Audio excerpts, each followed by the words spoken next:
to Even them. if you have done something wrong, you still want to be treated in the right manner. And like we was just hanging round. She's having a go at us, wasn't she? She was like, I'll find something to get you done for.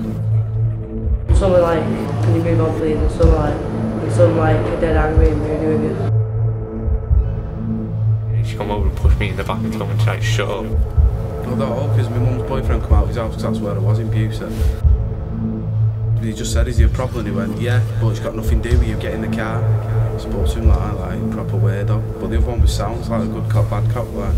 I mean, I get searched now and again, but that's how it is in Saturday. They've got like little slips that they give you, you put your name and what you're wearing down and stuff.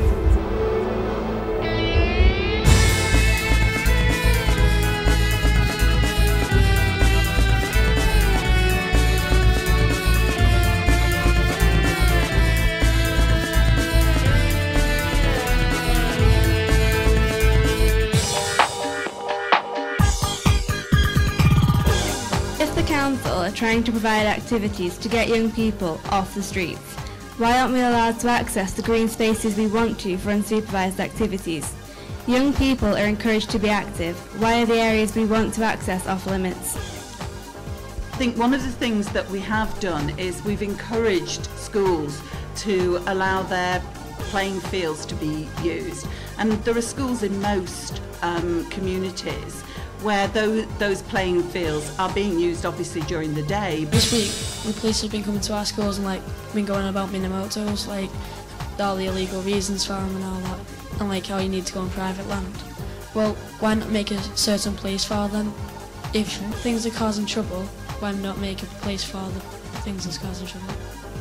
Actually, to provide a safe space for those types of activities where young people will feel safe is a very good idea. Okay, well done.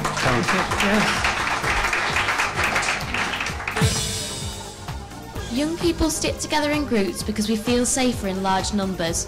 Why then do the police insist upon presuming these groups are criminal and employ aggravating move along and stop and search policies? Unless there's an offence committed, we will not arrest people for it. We will advise them. We'll signpost them to other activities that they can go to, because it is not young people who we want to criminalise at all. The Children's Minister, Beverly Hughes, has written to all the local authorities this week to increase the number of activities available to young people on a Friday and Saturday night. So if money was no object, like, what would you provide? If money was no object, there would be some key things which I think would be really important. You know, we've had a lot about young people want to meet. They don't necessarily want to meet to actually do something. They want to meet to talk to their friends, to be with each other and to find places that are safe places to go. So I think there's something about places to chill, you know, to go somewhere where you can meet like-minded people. You've got somewhere to be. But you've also got to think that isn't necessarily in one spot. Is it better to have those places dotted around the town, or is it better to have something in the centre of town? In the last year, many hate crimes have been committed against gay, lesbian, bisexual, transgendered young people in Warrington. How would you identify a hate crime as opposed to a general attack or abuse? If a victim perceives it as a hate crime, it is a hate crime. Simple as that. Is there also a risk of people pleading to lesser charges, i.e. not aggravated in that way, in order that the thing can be resolved, and therefore bringing the figures down that way? Possibly. I mean, we do not secure many convictions for racial aggravated assaults or racially aggravated crimes. We always look for those what we call aggravating factors. So if it's a person shouting to another person at a rugby match and then uses some derogatory terms, that's the aggravating factor, and where possible we'll charge that offence. Young people who wear hooded tops, tracksuits, baseball caps, baseball bats, no, baseball caps, chains and rings are stereotypically assumed to be of a criminal nature. When you were younger, what did you usually wear? And how are you usually viewed?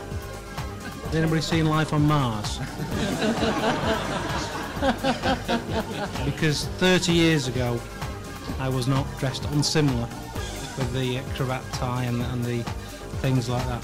But actually, in my younger days, anybody from Orford here? Orford? I'll put my hand up. Because I was brought up in Orford, where there was a group of us, and we weren't allowed to play outside our street, interestingly. And times were different. And people didn't pick up the phone and say we were antisocial, even when we were knocking on those doors and running off. So, just to echo what was said before, a less tolerant society now, and a different community spirit maybe, where then young people were young people having fun, and now they're seen, as I've said before, as troublemakers. The people here have given up their evening to listen to your concerns, and I think it's only fair to thank them in the traditional way.